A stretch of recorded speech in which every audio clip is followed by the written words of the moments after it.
my mother and I lived in Puerto Rico, and at the time there was a stationary bike that she had in my bedroom, and I woke up in the middle of the night listening to somebody riding the stationary bike. And so I opened up my eyes, and there was this woman, older woman, and I remember I was sitting on my twin bed. What? Like complete, but she, she put her finger over her lips to shush me not to get upset. And she somehow glided across the room and came right to my bed, and she told me that her name was America. Welcome to Conversation for the Soul. I'm Linda Christine, and today we are talking with Millie America.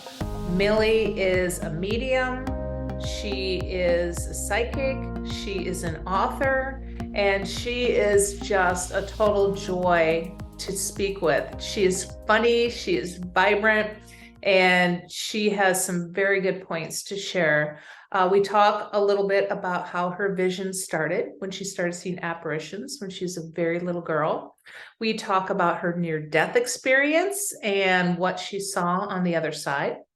We talk a little bit about her 8 children. Few of them have been adopted, and that whole journey and the challenges that that presented to her. And we talk about what she feels is coming up for 2023. It's very good, insightful information. Oh, and we also talk about her new book, which is amazing as well. I will provide links below for all of you. And before we jump in to this talk with Millie, I would like to ask you to please like, share, and subscribe. This is the way the algorithm picks us up. This is the way we get these people out there so everyone else can hear their stories, because in these beautiful stories are beautiful lessons for all of us to learn from. So like, share, subscribe, share with your friends, and we're going to jump in right now and talk with Millie. Hey, we have Millie America here today. Welcome, Millie. It's so wonderful to have you on Conversation for the Soul. How are you? I'm doing so great. And thank you so much for having me, honey, on your show. I really Good. appreciate it. And I love talking. I love talking about spirit. Oh, So good. this is Good, great. good, Yeah. good. And you have that yellow joy vibe going out, the yellow glasses and the yellow shirt. And I'm loving it because I'm like, well, you're in a colder place than me, but Oh, Florida's been yeah. cold lately. So I'm like, okay, put the scarf on. If my neck's warm and my feet are warm, I'm good. I have a blankie on me. Yeah, well, I have pajama pants on still. So we're talking current energies right now, and they are a shit show still. Yeah. Yeah. Yeah. What is up with Absolutely. that? It's there's a lot. There's a lot. I mean, somebody was telling me that the Mars retrograde, it it went back Yeah. direct, and that Mercury retrograde, I think, is the 18th. And so I had a book come out last week, and it was right in the middle of the thing, and my Oh, you're publisher was brave. calling me and saying we should have looked at that before we launched it because it was having a it's okay. It's gonna be okay. Yeah. It's been the energies have been really intense for real. Like, not a Yeah. joke. And I think, is it just going to keep stepping up? Because there's been no relief for a couple of 3 years Mm-mm, now. mm-mm. They say that until April we won't see. Actually, things are going to be amped up um, from here until the end of April. From what my guides have told me, it might be because I'm in Aries, and now that's in the house right now with, is it Jupiter or Saturn? I don't really keep track of, but I'm seeing it with a lot of friends. Like, there's no, I have 2 words for this year, and I picked them purposely, and I say them to myself all day long. Everything is moving with ease and flow, because the last 2 years have been so hard that I'm like, I don't want to struggle anymore. I just want ease and flow. Can we just get it with ease and flow? So I figure if I keep saying it every day, something will Yeah. stick. Yeah. And I just saw, as you were saying that, a beautiful orb flew past your left shoulder up Oh, into the, yeah, I love those are it. my I love peeps. it. Yeah. Well, I Yeah. wish mine would show up here for a little bit. I mean, they only Your want to be room, around I at like mean, 4 in the morning. your room is so beautiful and so charged. I mean, you Oh, have thank an you. exquisite room, and you can see it, that it's full of, like I just said to you before we started, that there was definitely a grandma energy around you. So it's beautiful. And you can't attract anything but beauty around you. You're Thank divine. you. Thank you. You're welcome. So let's talk about this beautiful gift that you have.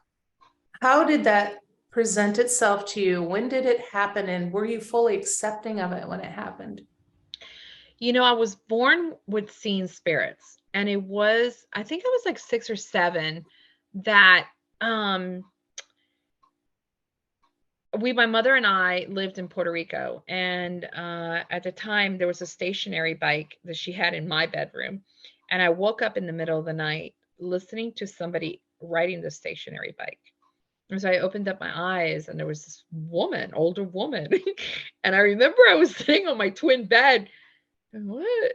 Like complete, but she put her finger over her lips to shush me not to get upset. And she somehow glided across the room and came right to my bed, and she told me that her name was America, which is why I'm named America. Was actually my middle name, and when I recently got a divorce, I dropped the last name and I kept my middle name as my last name. That. So she said, "You've never met me. I died way before you came into this world, but I've been with you." And she pulled the skirt off from under my bed, and she pulled out a casket. At this point, I'm thinking it's a dream. How old were you again? I was like 6 or 7. Oh I my had gosh. other experiences similar to that, but not to that extreme. Wow. And I had never seen a picture of my paternal grandmother. That was my father's mother. And so she told me, "You're going to be seeing a lot of us, and you're going to be communicating." And so the next day, I don't know what happened, a conversation came, and I said to my mother, "Yes, I met my grandmother." And she's like, "I didn't meet your grandmother. Were you dreaming?" I said, "No, she came." And so she pulled a picture out of her closet, and it was the exact same picture of her with her braids, the way that she looked to me. And my mother didn't know what to do with that, because then she would hear me in the room, and I had all these angels and these special friends, like unseen friends come and talk to me. And I could play alone like nobody. Like I always entertain myself. And so that started a process for my mother. She took me to a therapist. She took me to a psychiatrist. She took me to a spiritualist. She didn't want, even though my mother was extremely gifted herself, she did not know what to do with this child. She was 44 when she had me. My sisters were long gone. My father was gone most of the time, just very irresponsible. So here she is, in the beginning of her 50s, raising this special child that would tell her things, and then they would come out like to be true, and she didn't know what to do with me. So the last thing that happened was, not just she took me to a spiritualist, who happened to be my godmother, and she was very famous in the island of Puerto Rico. And she took me to this little back room where she had her candles and her incense and all her saints. And she says, "Mildred, if you keep seeing this, you have to not tell your mother." "But why? They're messages." She goes, "You come tell me." Her house was right across from my elementary school. But then my mother had enough, and she took me to these group of women on the other side of the island that were like santeras. You know what santera is? Santeria. Oh, Santeria, yes. Yeah, it's like they were wearing white, and they were going to expel this thing out of me, because my mother was insistent that it was just something that was taking over her little girl. So they started with the alcohol, spitting it in my face, and they hit me with twigs to my back. To make a long story short, at that very moment, I realized that if I wanted to have a normal relationship with my mother, and that must have been, I was about 8 at the time, right before we came to Florida, I just stopped. I wouldn't entertain it. I stopped. And what that does to a person is that you have these gifts, and now you're denying them. And I have a lot of clients that go through this. And I suffer from severe anxiety for most of my adult life. Because here I am feeling things, not knowing where they were coming from, and I just stopped. So it wasn't until I moved to Asheville. I was 42 when I moved to Asheville. That was 12 years ago. And I had a near-death experience at 40 something. Actually, it was 9 years ago yesterday, or Sunday. I went to the other side, and I came back, and even though I had already been opening up when I moved up here to Asheville, I had to deal with the fact that now I was wide open. So now I communicate not just with people, deceased people, but I also communicate with higher realms, and I channel. This is stuff that if somebody would have told me this 10 years ago, or even like just several years ago, I would say, you need to go to the doctor. You're crazy. I feel that when I finally stepped into who I really am, my anxiety was no longer there. And this fear of people really seeing me left also, because I was always afraid, well, what if they think that I'm a witch? Or what if they think that I am, crazy? Or what? So I had all this constant self-worth issues about somebody finding out. Because if I would tell a friend, you know what, this is going to happen, blah, blah, blah, blah, they immediately were like, how did you know that? And what, it was very complicated because I had a major trauma from childhood that this was not a good thing. And so that's when I started opening up in my 40s, but it really was the last few years that it just like I started doing sessions with clients and, like doing it full time.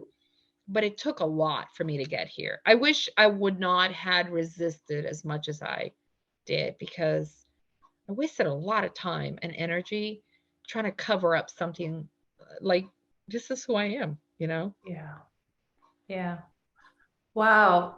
Do you feel comfortable talking about the near-death experience? Oh yeah. Talk Yeah. about that. What was that like? Because I found some new channel on YouTube, and I'm kind of obsessed with listening to these stories about that because they're just fascinating and They they're are. all so similar.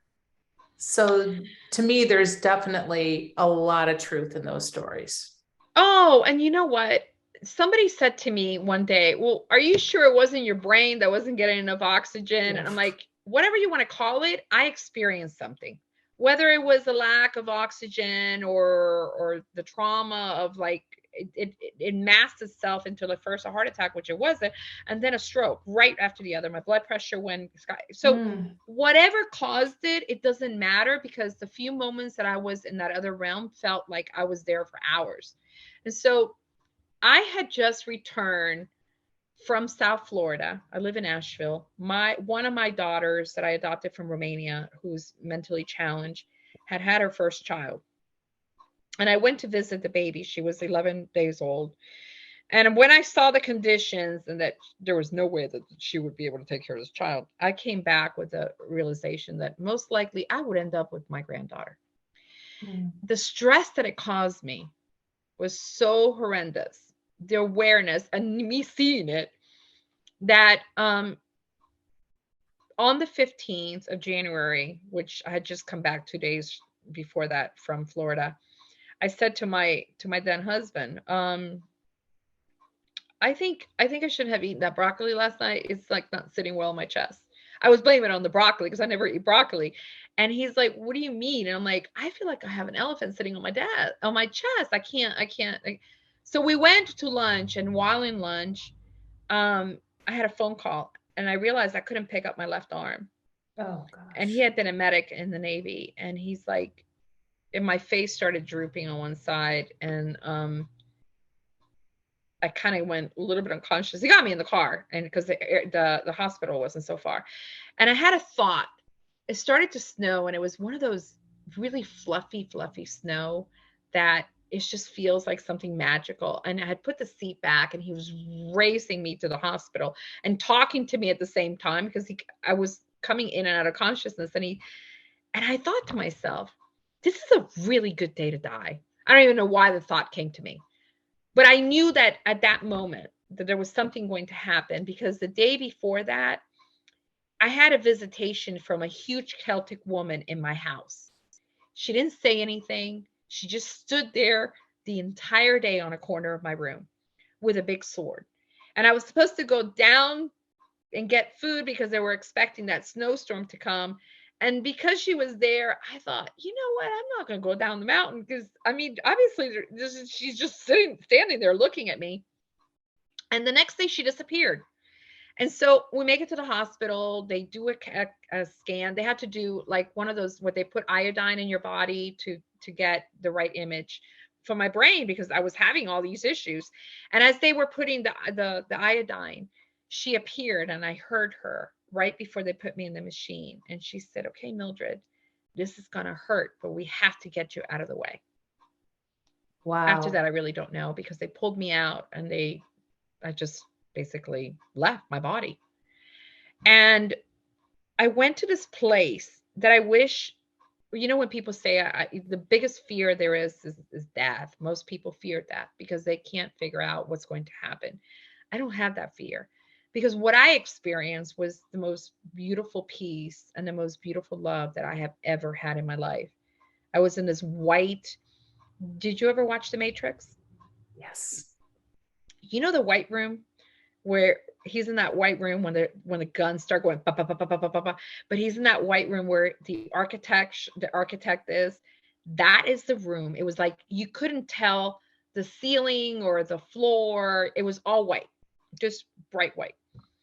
And I heard these beautiful sounds of people in the distance. And at that moment, I was like, I'm dead. I know I'm dead. And I kept walking and I felt the essence of God or source or the universe or spirit, whatever you call it, just get a hold of me and just felt this sense of peace. And at that moment, I realized, oh, I can keep going. I don't have to go back. And my father showed up, who had been dead for quite a while. And he's like, "Mija, you have to go back. You have to take care of the kids." And I was like, "No, my kids are all grown up. I don't have to take care of anybody." It was like having this conversation with my dad. No, I'm good. I'm gonna keep going because I hear people over there. And he was like, "No, you have to go back for the little ones." I'm like, "I got no little ones. I'm just keep on going." And so, and at that moment, there was this feeling of just being sucked back where he just kept saying, "You have to go back. I'll see you at some point. You have to go back for the kids." Now, mind you, I did not have my granddaughter then, and little did I know that a few years later I would end up with her brother too. So my husband and I adopted both kids at different times. I needed to come back. But what I came back with was this incredible deep awareness of the earth.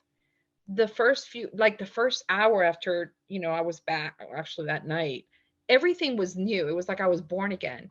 The sensations of the water coming down my throat. The first time my husband gave me a kiss, the first time I went to the bathroom, it was like I was on this ultra sensitive, like everything was just magnified. For the first time in my life, I felt this sense of gratitude and love for me that I had never experienced.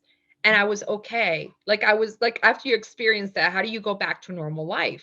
And Yeah. I know from speaking to other people who have had NDEs that it really is hard to come back, immediately integrate back into this world because it's hard here. It really is hard here. And where I went, it wasn't hard. And it took months of me. Thank God at the time I owned a motel with a friend and it was the dead of winter. So there was nobody coming up there. And I would sit outside and not even feel cold and listen to the earth, the growth underneath the snow. I would actually listen to colors. Like I couldn't wear certain colors because they bothered me because they were too loud. I couldn't I could hear people's thoughts. I like and I wasn't frazzled by it. I was more like I barely spoke. Like it was all this light to the point that my then husband was like, "You got way and he wasn't woo-woo at all. You got to stop. You got way too much light. There's just I'll never forget that day he said that to me and I was like, "Well, you're going to have to deal with it cuz I don't know what to tell you." I did come back with something that I think it was the lack of fear. And so there's no fear, there's no anxiety, there's no depression. There's just this moment. It felt like hours, like an hour felt like it was infinite. I had this sense of just being mindful of my presence, of my breath.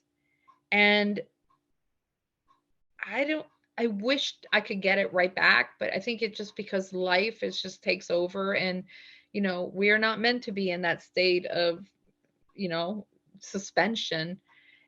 I mean, I get it, as every day I meditate at 4 o'clock in the morning for, between a half an hour to an hour. And there are mornings that I go to that place, but, we are living a human experience. So it's kind of hard to stay in that state of ecstasy where everything is just perfect. And so everything then started to get normal, and we got Callie at the end of May. So, life happens. But what it did do was it actually opened me up to where I am today. And I can't imagine my life any other way. At first I thought, okay, they made a huge mistake. I don't know why they sent me back. That was number one. Number two, I don't know what children my father was talking about. My kids were grown. Well, little did I know I would end up with, the two little ones. And that's that story. It seems, when not many people ask about it, but then they're like, what do you mean you could hear, color? And I was like, I don't know, I just could hear them. Green was my favorite color, and it was the dead of winter, and I couldn't really, like, I could tell, like, if I wore something green, that I could hear the color. Red was way too sharp. Blue was very peaceful. Purple felt like I was being taken out of my body again. I couldn't wear orange. Red was too heavy. Black was definitely not. I mean, it took a while for me to get back my sense of not feeling like I was on hyperdrive all the time with everything around me. Yeah. It was an incredible experience. You said something that I have a lot of conversations with my friends about, which I think when you're part of the spiritual community, or you're just gaining that awareness and it's all coming to be, that you like to live in these higher realms. You like to feel kind of floaty and kind of out there. But you said you couldn't be in that state. You needed to be here because we need to be here. And that's, to me, a little bit of a disconnect that I see sometimes with folks in our community, is that they want to be up here because it feels so much better, but it does. You came here to do this. Do all the hard shit that sucks. Yeah. And this is, we are these spiritual beings that we choose, to incarnate and learn. And we come in here and we have lessons that we picked. And what an injustice we do to ourselves to avoid the human experience. That's why there's so much addiction. Because if it's not drugs, it's sex, alcohol, shopping, food, whatever it is that it's a quick fix to avoid the human experience. It's very human of us to try and avoid the human experience. But the reality is we came here to do something. I mean, it would be great if I was, high as hell all the time and I'm reaching all those levels of experience. Why not? I mean, but you know what? My electric company likes to receive money so I can be warm, and I need to keep a job. Yep. I have to feed my children. They just can't live on air. So, we have to live. So it would be what I say to people when they're out there and they're just recently awakening and they want to wake everybody. I didn't want to wake anybody up. That I didn't go through that phase of like, wake up. You don't know what's going on. No, I kept it to myself. I didn't want anybody to wake up. I was having enough trouble with me dealing with me waking up. And it was one of those where like, you're on your own. If you're experiencing this, good luck. I've been through it. Good luck. And one of the things that I do tell people is, you can have both. You could be very mindful. I have to share this because I a lot of times I'm sitting with a client and they're like, I have no time to meditate. And a lot of times I look at them and I go, do you take a shit every day? They're like, their face, because I do video, and they're like, yeah. And I go, well, then you have time to meditate. If you can sit on the toilet for 5 minutes, you close your eyes, and you shed hostility in toilets. Call it shit meditation. And I promise you, you wipe, you flush, and you keep going. You just meditated. Look at that, 5 minutes. And for all those men who can sit there for 45 minutes, they could be fixing the world at that time instead of scrolling through Facebook or social media. You know what I mean? Like, we have the opportunity when we get in a car to turn off the radio and look at everything around us, even if it's for 5 minutes. Yeah, give yourself 10 minutes. We have the opportunity, as you're stacking the dishes in the dishwasher, or you're actually cooking, to be very mindful of what you're doing. You have the ability to create, if you're artistic, or write, or journal, or paint, or whatever. We choose not to. We have become a society that is overstimulated by technology and avoiding everything at the moment. I do it too. You know how I do it? When I start scrolling too much on social media, I'm like, oh, what am I avoiding? I immediately go to the place, okay, what, let me turn it off, because something in me is trying to avoid, and just get a quick fix. You just fix. read my mind on that. Because as you're saying this, I'm sitting there going, I can't get off the shit. I just start scrolling, and it's like, it sucks you in. What happened to me?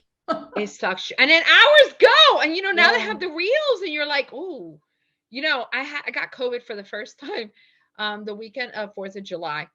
And I never really watched reels at all. And it was one of those moments where they started coming up, and I couldn't do anything else because I was sicker than a dog. And I just, oh my God. I would send friends, did you see this video? And I was like, hours would go by, and I'm like, I just got sucked into something I really have no business being sucked into. It's also a psyop. It's totally a psyop, because man, it's hooked something in here, and I hate it. I hate it.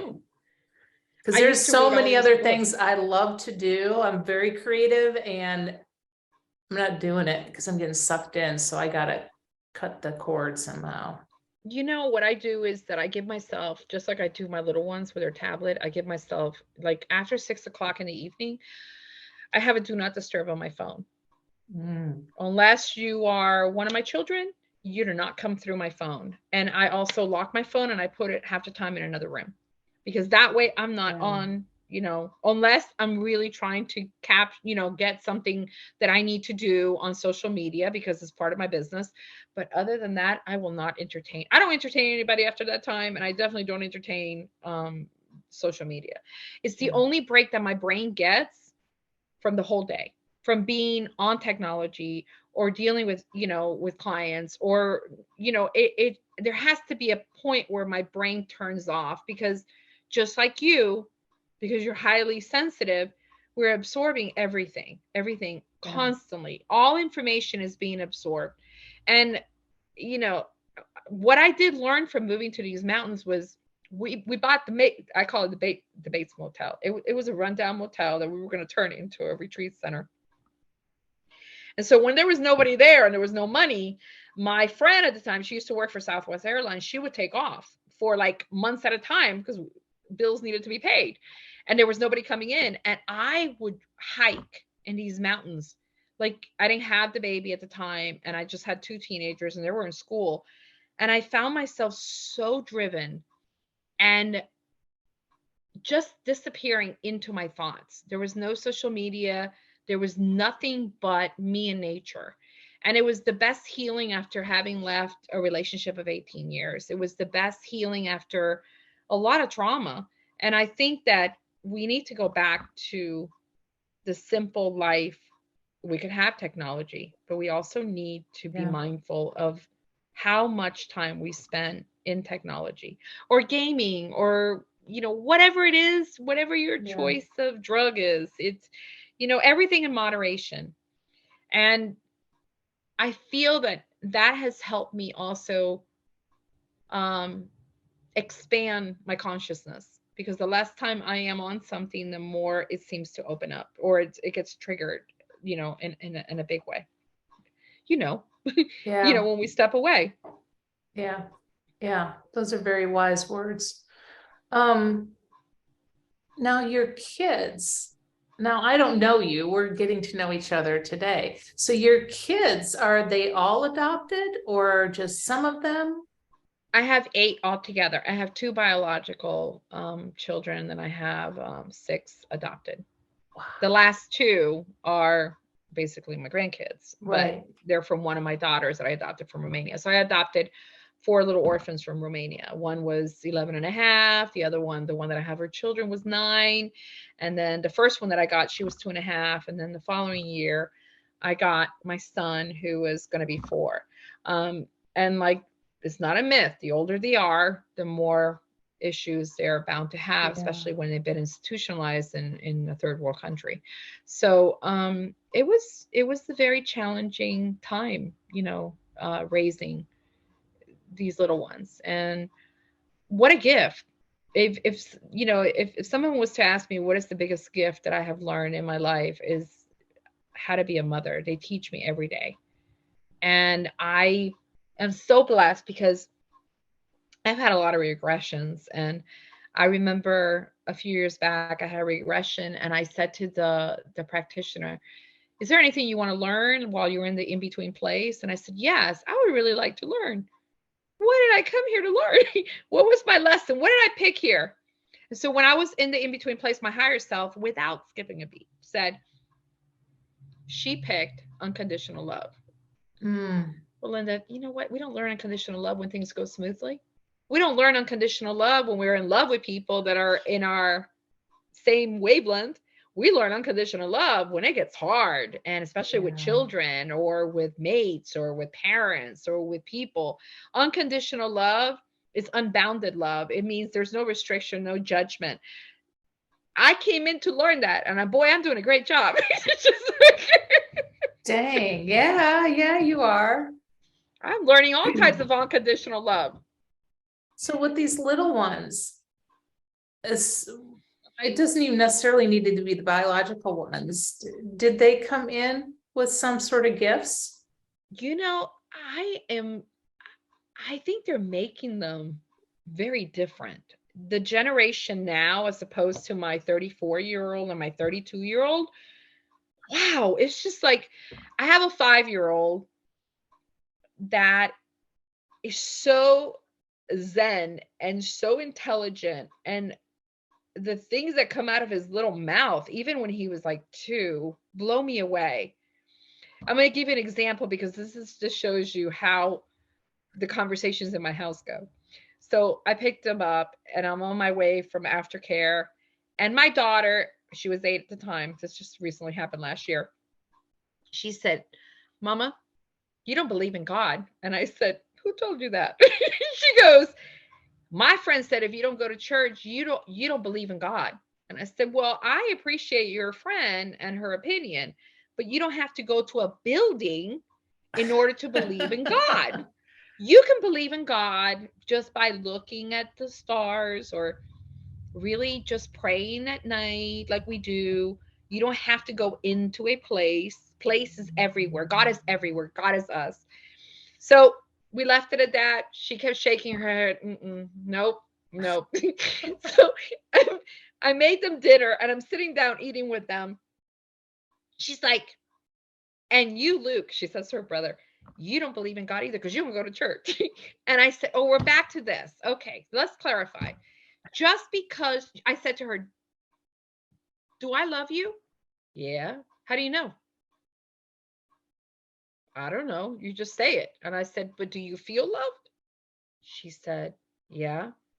"So just because you don't see something doesn't mean it doesn't exist."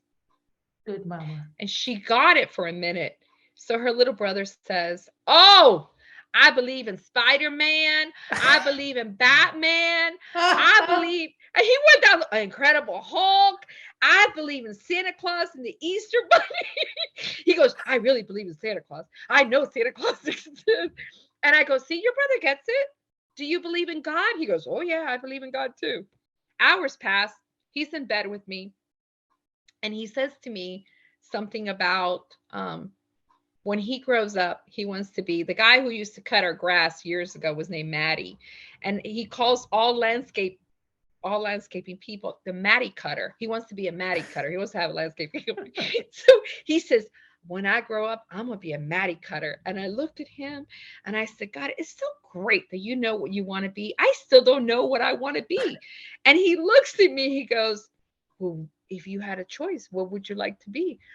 I said, I would like to be a unicorn, a unicorn, was it a unicorn, somebody who a unicorn trainer.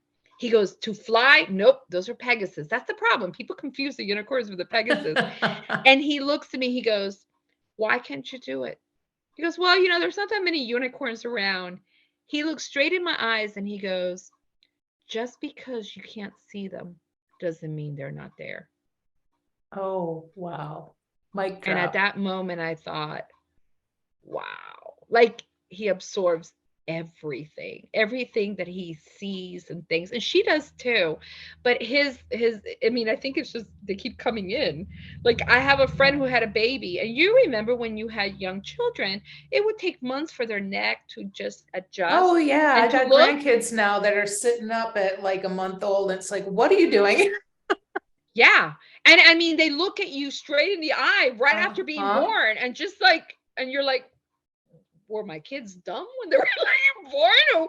Or like, what's happening? This is not, that's exactly. It's, I think I really feel that as the consciousness is shifting, and we are creating collectively, raising the frequency, these new babies, the DNA is actually being recharged. And I really believe that they're coming in with gifts without that hiccup or that, that taboo that we have of ancestral generational curses and disbeliefs. They're coming in with this incredible knowing. And it's our job as parents, grandparents, uncles, aunts, whatever, to entertain it and not shush it like my mother did to me. I mean, I remember my kids, they would see things, and I was like, my oldest son had a friend with us for like 2 years. His name was Kevin, and I had to set a plate for Kevin, and I had to put food in the plate. And finally one day I said, I'm not giving Kevin any food because he's not eating. And he goes, well, he's not going to show up anymore. If Kevin was in the street at a light, he would say, you got to stop the car. Kevin's got to get in the car. I mean, it was like that. And I was like, and he believed it. And I would hear him talking to Kevin and answering. And I'm like, I didn't take him to a therapist. Eventually he grew out of it. Now, was he talking to somebody? Absolutely. Yeah. He has no recollection of this now, but he was. And I really feel that these new babies coming in, they're coming in so clear from that other realm that there's a huge conscious evolution in them that is just unlike anything else. My little 2-month-old grandbaby sitting there just jibber-jabbering, looking right at her mom, her dad, telling a whole story. It's like, what is happening? 2 months. And you can tell looking at them that there's a lot of awareness there in what's going on. A lot. How do you explain that? Yeah. I mean, I don't have an explanation except I'm gonna say it in a woo-woo way. They're coming in a lot more advanced. I mean, I don't know where their DNA is being brought in, but they're coming in incredibly intelligent. Which, is part of the shift we're going through. Level it up, keep leveling it up. Where do you see things going in the next year? Do you feel comfortable going there or sharing any of that? I think 2023 is going to be a year of massive shifts, not like 2020. 2020 was a year of actually seeing clarity. It was 2020 vision. And we were in the midst of one of the darkest times in our lives. And I mean, we were put on timeout for months at a time, a global timeout.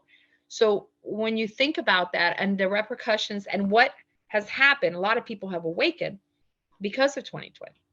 A lot of people have, when they were home, there was a lot more sites on self-help and spirituality than ever before in history. I mean, they had the moment and the time. They were stuck in their houses. They were actually reading more. They were researching more. They were, it was like this incredible experience of people waking up. And then we had 2021, still with the repercussions of 2020 and a lot of losses. 2022 was one that at some point we all had to decide, okay, we're back to normal, supposedly. What are we going to do with our lives? And I think 2023, if you didn't figure out last year, this year is going to make you go through whatever it is that you didn't go through last year and really push you into following your heart's desire.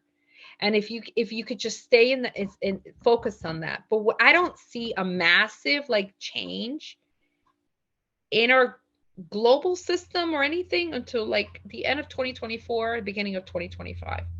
I feel that the next few years are all about really stepping into our power and releasing all those taboos that we have and all that self-worth issues that we have, anything that no longer in our emotional bodies is keeping us hostage from living our truth. This is going to be the year that's going to push that. I really feel that I'm seeing it through people, clients. I'm seeing it through friends. I'm seeing it through family members, where the end of last year was like, I don't know what I'm supposed to do. You know, they lost their job, or I don't want to do this anymore. So 2020 gave us the permission to really step back. You know, 2020 woke me up uh, from my marriage. I mean, it did a lot. And I did for a lot of people. A lot of people decided, I don't want to be married to this person anymore, or I don't want to get married, or I want to get married. I don't want to have kids. I want to have kids.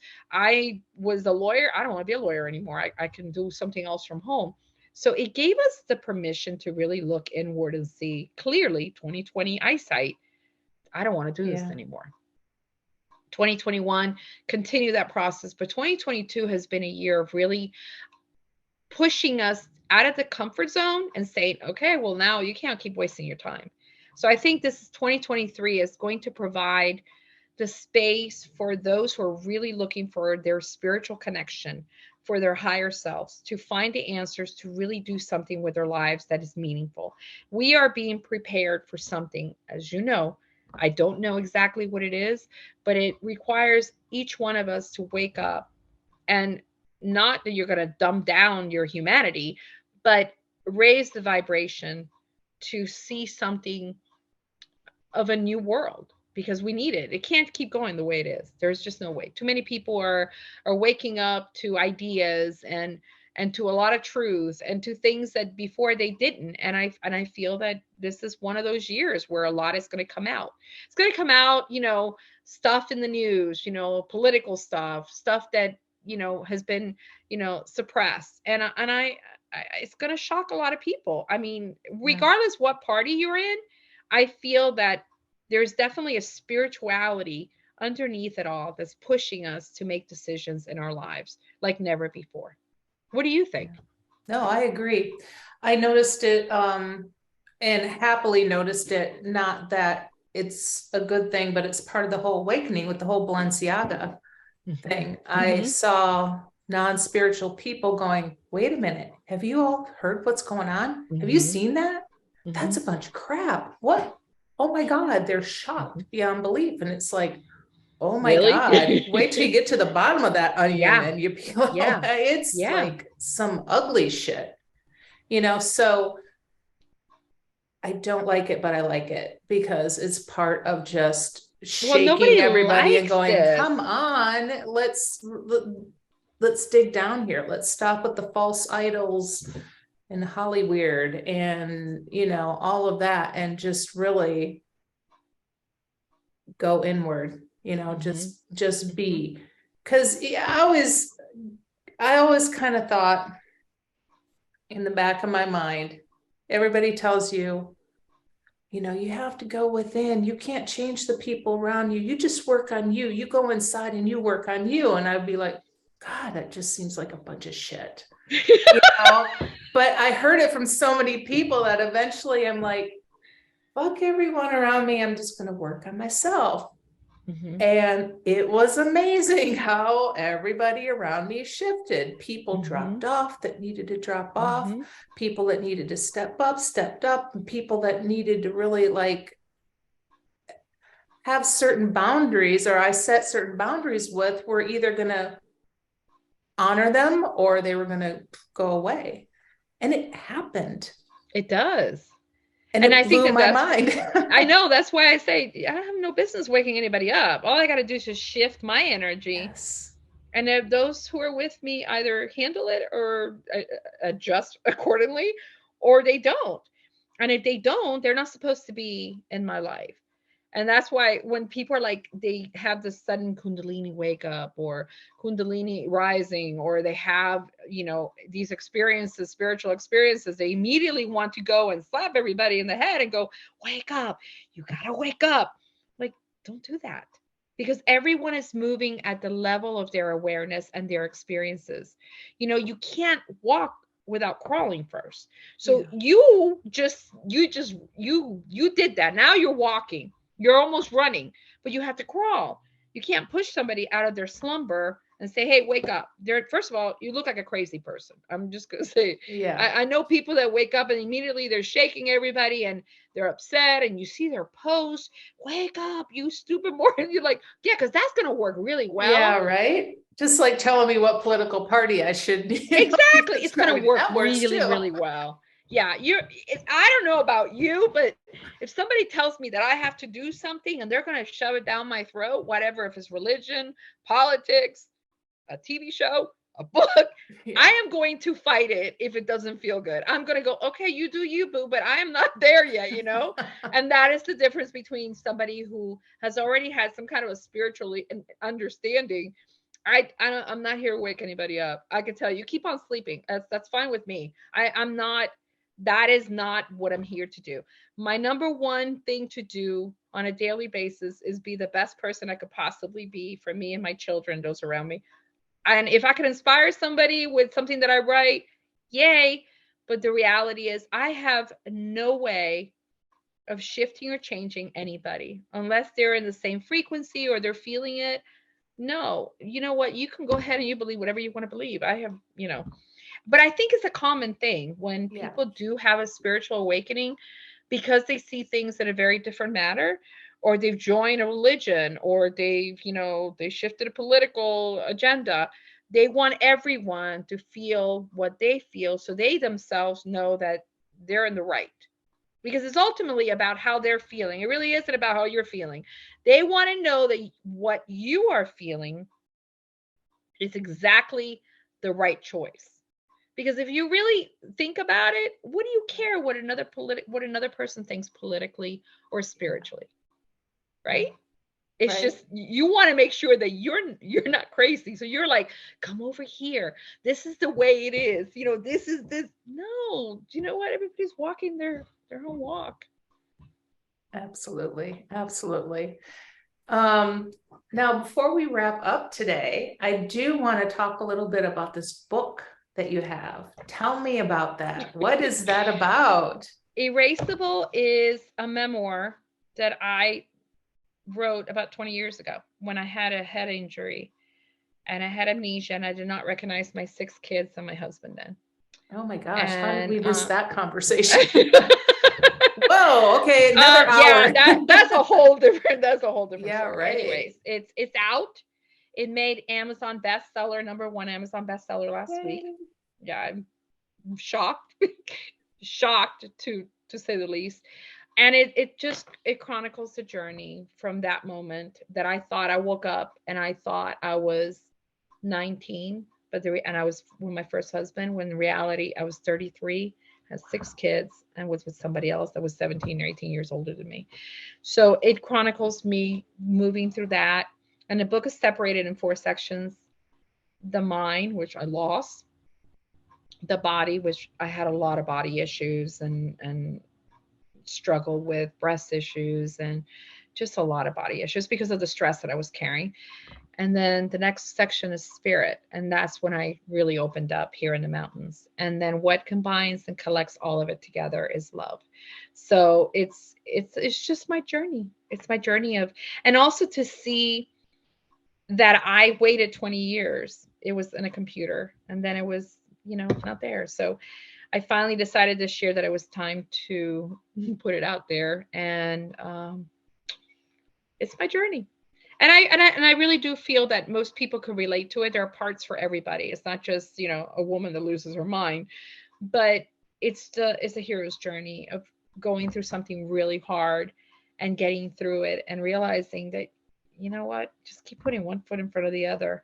The worst days happen and you might have another one again. But if you stand in your conviction and in faith, you will get through anything. I mean, we're going to have these moments of high and lows. And so that's what that is. It's erasable because it erased my memory, but it also erased a part of my life that I'll probably never get back. So why do we want to overcomplicate everything as humans? I mean, we really, really do.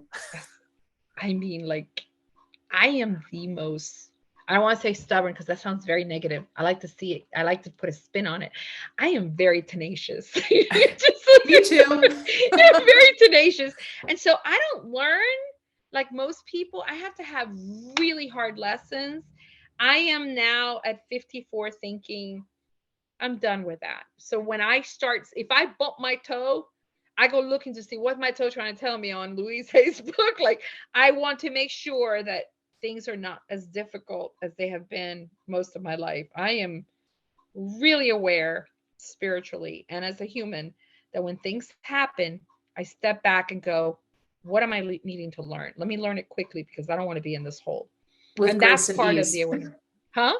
And learn it with grace and ease. Yes, ma'am. Yeah. Yeah. I always try to remember to add that in because I'm like, I don't want that hard lesson where I wreck my car. I want it with grace and ease, please. Yeah, exactly. So my words this year are ease and flow. Flow and ease. Ease and flow and ease. Yeah, I want nothing else. So thank you so much for having me here. Oh, you bet. And real quick, I will post below where people can find you, but I want you to also tell them. And maybe if you have something coming up that you want to share. I do private sessions, usually from the phone or through video, and they're a half hour. And I am running a special right now, $77 a half hour. And that includes anything. Sometimes it's all about trauma. Sometimes it's just a reading, a tarot reading. Other times is that you have, your ancestors coming through and they have a message for you. And everybody, it's not a one size fits all. Every session is different.